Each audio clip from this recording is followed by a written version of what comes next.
हट्यो पुस 5 गते यो सामान्य होइन।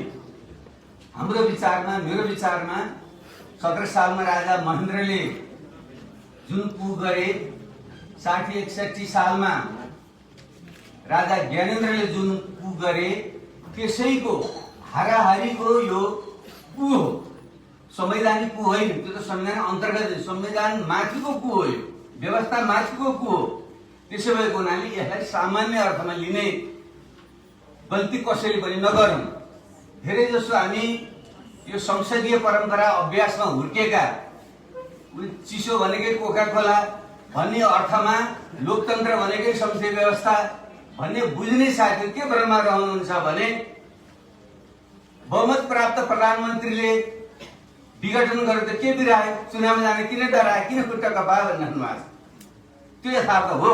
पहिलो कुरो त संसदीय व्यवस्था मात्रै लोकतन्त्र होइन, कोका कोला मात्रै चिसो होइन। र नेपालको संविधान संसदीय वेस्टमिन्स्टर प्रणालीको संविधान होइन। म स्पष्ट गर्न चाहन्छु, तत्कालीन माओवादीको तर्फबाट अन्तरिम संविधान र संविधान सभा भित्रबाट पनि भूमिका खेल्ने एउटा महत्त्वपूर्ण जिम्मेवारी मलाई दिएको र पहिलो संविधान सभाको संवैधानिक समितिको सदस्य र दोस्रो संविधान सभाको सभापति हुनुको नाताले हामीले के छलफल गरी प्रावधान राखेका थियौं भन्ने मलाई स्पष्ट अहिले पनि याद छ। हामी त संसद शब्द नरुचाउने मान्छे, त्यसैले तपाईलाई थाहा होला अन्तरिम संविधान र व्यवस्थापिका संसद भनिहाल्छ। यो संसद त यति एलर्जी थियो, किन्तु लोकतन्त्रै होइन, नाम मात्रै एउटा लोकतन्त्र भनिएको छ। तर चाहिँ मुठ्ठीभर मान्छेले बहुसंख्य जनतामाथि तानाशाही लागेको छ भन्ने हाम्रो मान्यता छ।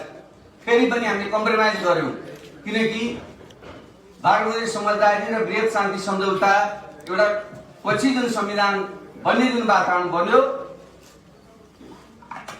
त्यो एउटा सम्झौताबाट गरिएको थियो।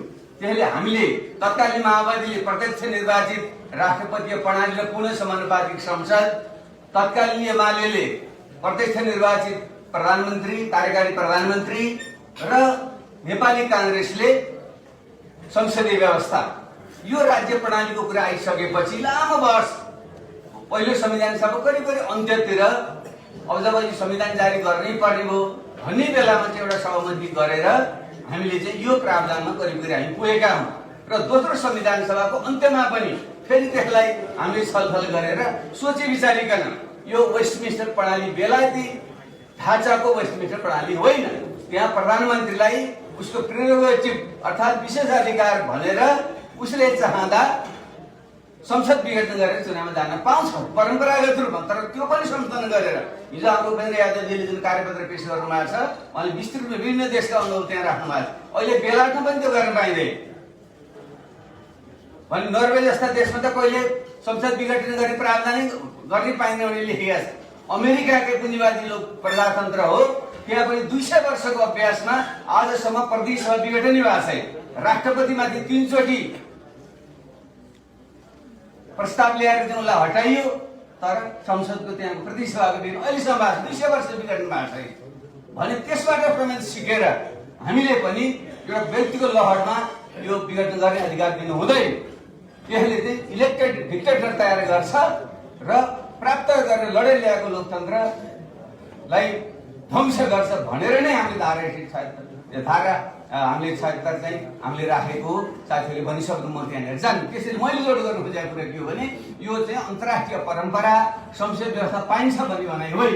त्यसैलाई रोक्नको निम्ति सोच विचार गरेर हामीले 4 वटा चरण पार गरिसकेपछि अब यो संसदबाट प्रदेश सभाबाट सरकार बन्ने सम्भावना रहेन भन्ने टुङ्गो भइसकेपछि बल्ल निर्वाचन जाने भनिएको छ। त्यसैले यो कदम संविधान छ कि छैन भन्ने विषय नै होइन। हुन त अहिले सर्वोच्च अदालतमा छ, त्यसले निरूपण गरोस्, तर त्योभन्दा पनि मेरो प्रश्न साथी राख्नु यो राजनीतिक नै हो।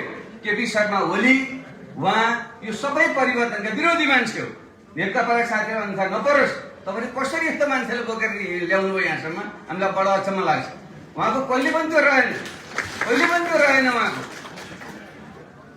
40 को दशकभन्दा पहिले झापा आन्दोलनमा उहाँको चाहिँ भूमिका रह्यो होला। तर जति बेलादेखि जेलबाट निस्कनु भयो त्यसपछि अग्रगामी परिवर्तनका एजेन्डा गणतन्त्र, संहिता, धर्मनिरपेक्षता, समावेशिता यी सबैको उहाँ विरोधी मान्छे हो। त उहाँले लुकाउनु भएको छैन। त्यसर्थ उहाँ इमान्दार तानाशाह भन्ने म चाहन्छु म उहाँले। तर तपाईँ हामी भ्रमित हामी के पर्छौँ भने हाम्रो महान नेता अहिले पनि तपाईँहरू, म लास्टमा आउँछु, अहिले पनि तपाईँले उहाँ पार्टीमा निकाल्नु भएको छैन, मान्छेले शङ्का गर्दैछन्, यो सहकार्य कसरी गर्ने भने म लास्टमा अलिकति आउँछु। त्यसैले मैले साथीहरूले मैले घोषपेच गर्न खोजेँ होइन, घोषपेचको मौका यो होइन।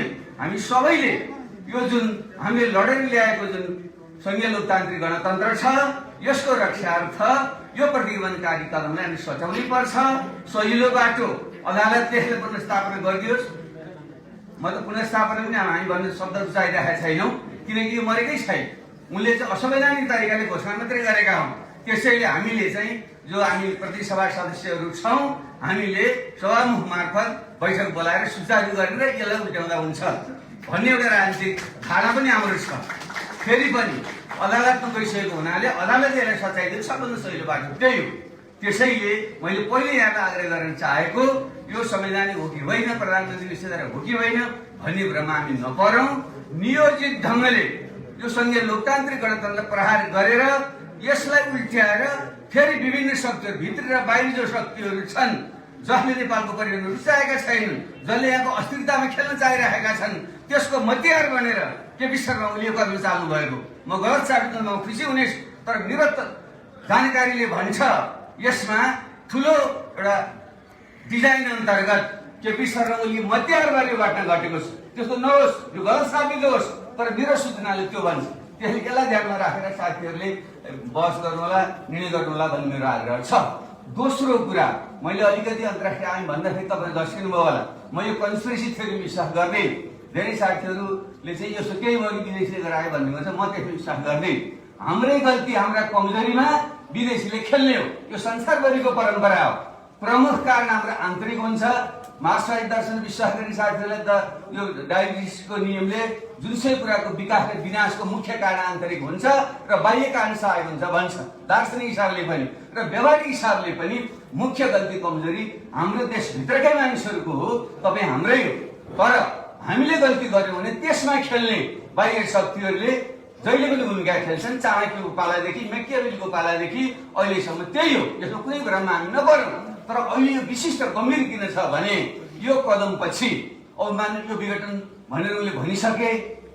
सर्वोच्च अदालतले पनि केही बोल्ने विभिन्न बाहनामा चाहिँ कानुनको 9 सिङ हुन्छन् भन्छन्, कुनै सिङको प्रयोग गरेर उसले छोडिदियो भने यिनले चुनाव गराउनु त होइन। दुईटै बहुमतको सरकार चलाउन नसक्ने मान्छेले के अब दुईटै आउँछ? उनले किन चुनाव गराउँछन्? चुनाव गर्यो भने अब के हुन्छ?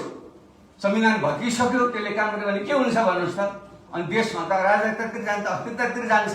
अनि त्यो बहानामा यो जुन भूराजनीतिक फल्ट लाइनमा हामी छौँ, सिरियादेखि हेर्नुहोस् तपाईँ, यहाँ टर्की सिरियादेखि लिएर इराक हुँदै अफगानिस्तान हुँदै काश्मीर नेपाल हुँदै बर्मा भियतनामसम्मको जुन बेल्ट छ, आउँदो यो शताब्दीमा सबभन्दा ठुलो द्वन्द्वको केन्द्र यही हुनेवाला छ।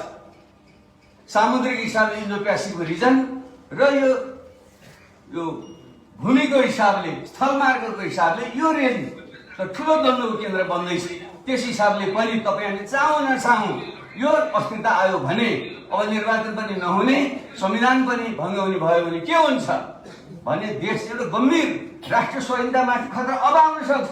कतिपय सालले हिजो भन्नुहुन्थ्यो एउटा फटाकोठाले बाघ आयो भन्थ्यो अरे, र जति बेला बाघ आयो त्यति बेला कसैले पत्याएन र खाएको थियो भने जस्तो तपाईँ हामी यो राष्ट्रियता खतरामा खुब करायौँ। तर अब साँच्चै आउन सक्छ त्यो। त्यसैले पनि गम्भीर बनौँ भने मेरो दोस्रो आग्रह यो। मैले कसैले पाइसकेको दोष दिन गइरहेको छैन म। हाम्रो कारणले गर्दा अर्काले खेल्छ, यो संसारभरिको नियम हो। त्यसैले हामी उत्ताउलो बनेर हाम्रो आफ्नो घरलाई अडग राख्न नसक्ने र बाह्य मात्रै चिच्याइराख्नु भने अब जुन खालको ध्रुवीकरण विश्वमा बन्दैछ, एउटा इन्डो अमेरिकन एक्सिस र अर्को चाइना एक्सिसको जुन बिचमा हामी छौँ, यी तीनटा शक्तिको बिचमा कसरी सन्तुलन मिलाएर हामी जाने हो त्यसमा ध्यान राखौँ। खास गरी नेकपाका साथीलाई आग्रह छ, तपाईँले कतिपय साथी अत्यन्त गैरजिम्मेवार ढङ्गले अभिव्यक्ति दिइराख्नु भएको त्यसो नगर्नुहोस्। मलाई पनि थाहा छ, मलाई भन्नु सक्नुहुन्छ तपाईँ थुप्रैले यो कुनै शक्ति केन्द्र रोक्यो भन्नु सक्नुहुन्छ। म त खुला बोल्ने मान्छे, भोलि पुष्टि गर्छ। तर यी तीनटा शक्तिले भन्छु, भारत, चीन, अमेरिकालाई हामीले कसरी सन्तुलनमा राख्ने हो, त्यसरी पछि मात्र यहाँ दिगो शान्ति हुन्छ देशमा, यो समाधान निस्कन्छ। मेरो कुरा मैले त्यही भन्न आएको छु। त्यसबारे पनि तपाईले सोध्नु होला, खुला छलफल गर्ने विरुद्ध वातावरण नहोला। अब तेस्रो कुरो अब यसलाई कसरी सच्याउने भन्ने आफ्नो कुरा छ।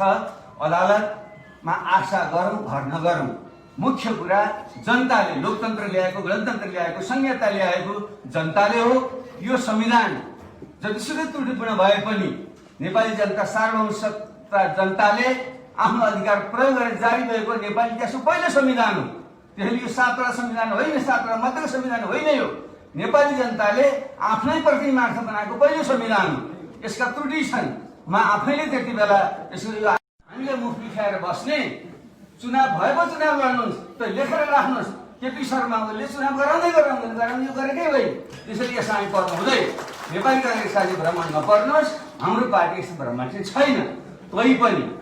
तैपनि म खास अब प्रश्न आउँछ नेकपाकै साथी किन संयुक्त सङ्घर्ष हुन सकिरहेको छैन हो, गर्नुपर्छ। अहिले त हामीले आफ्नो पार्टी परिचालन गरेका छौँ, वार्मअप खालका कार्यक्रम दिएका छौँ। पहिले हामी सानै गरी सबभन्दा पहिले हामी सुरु गऱ्यौँ, त्यसपछि नेपाली काङ्ग्रेस आयो, नेकपा साथीहरू आउनुभयो। यसरी गर्दै गएर कुनै बिन्दुमा मिलाउनेहरूलाई पर्छ। तर आशंका कहाँनिर छ भने नेकपाका साथीहरू माथि आशंका छ। मैले यहाँ भनिदिनु पर्यो, खुलेर राख्नु, उहाँले राख्दै राम्रो होला। हाम्रो नेपाली काङ्ग्रेस साथीले मैले कुराहरू उहाँले भन्नुभएको छ, हामीले पनि लागेको छ यो नेकपा। अब अहिले पनि उहाँहरू अहिले केपी ओलीले न्याग्दाखेरि त उहाँहरू विरुद्ध गर्नु भएको छ, तर उहाँले अहिले पनि फेरि केपी ओलीलाई बोकेर उहाँले फेरि सँगसँगै जाउँ भन्ने आन्दोलन गर्ने बिचैमै छोडेर उहाँ जानुभयो भने त हामी के तनावकार हुन्छौँ भन्ने डर छ। यहाँ नेपाली काङ्ग्रेसलाई पनि छ, हामीलाई पनि छ। त्यसले त्यो के हो त पनि स्पष्ट गर्नुभयो। नेपाली यो केपी ओली भनेका एउटा क्यान्सर हुन्, राजनीतिक क्यान्सर हुन्। त्यो तपाईँको शरीरमा पलाएका, नेकपाभित्र पलाएका त्यो क्यान्सर पालेर राख्नुभयो भने तपाईँलाई खान्छ भने यो राजनीतिक क्यान्सरले हामीलाई पनि हानि खतरा हुन्छ। त्यसैले यो कारणले गर्दा जुन संयुक्त भएर जानको निम्ति अलिकति आशंका छ। मैले तपाईँहरूको बस्ने छलफल होस् भनेर मैले खुलेर राखिदिएको। त्यसैले यसलाई ध्यान दिँदै साथीहरू हामीले आफ्नो ढङ्गबाट तयारी त गरौँ। यो त कार्यकर्ता परिचालन वार्मअपको मात्रै हो सुरुमा। अब आम जनता नआएसम्म, किन तपाईँ हाम्रो पनि इमेज राम्रो छैन। विवेकशीलका साथीहरू यहाँ हुनुहुन्छ, यो पुस्ताको अलिकति प्रसिद्ध उहाँले राख्नु होला। तपाईँ हामी कसैप्रति पनि ठुलो वितृष्णा छ अहिले। त्यसले यत्तिकै हामीले आयौँ केपी ओलीले यसो गर्यो मात्रै भने तपाईँ कुन ड्याङ्गो लगाओस् भन्छ, तपाईँको राजनीतिवास के गरिस् भन्छ मान्छे। त्यसैले हामीले फेरि आत्मसमीक्षा गरेर हामी आउनुहोस्, जे गल्ती भए पनि यो व्यवस्था बचाउँ, यो संविधानलाई सँगै लोकतान्त्रिक गणतन्त्र बचाउँ, अनि बल्ल हामीले प्रतिस्पर्धा गर्ने वातावरण हुन्छ, योभन्दा राम्रो काम गर्ने वातावरण हुन्छ भनेर हामीले विश्वास त सबैले जनतालाई पार्नै पर्छ। र अन्ततः संयुक्त आन्दोलन नभएसम्म जनता जोडिँदैन र जनता नजोडिएसम्म आन्दोलन सफल हुँदैन। र आन्दोलन सफल नभएसम्म यो फेरि संविधान र यो प्रतिनिधि सभा ट्र्याकमा आएर अगाडि बढ्न गाह्रो छ। त्यसैले पनि यो कार्यक्रम आयोजना गरेको धन्यवाद दिँदै त्यो दिशातिर सबैको ध्यान पुगोस्, म यही आग्रह गर्दै बिदा हुन चाहन्छु। धन्यवाद, नमस्कार।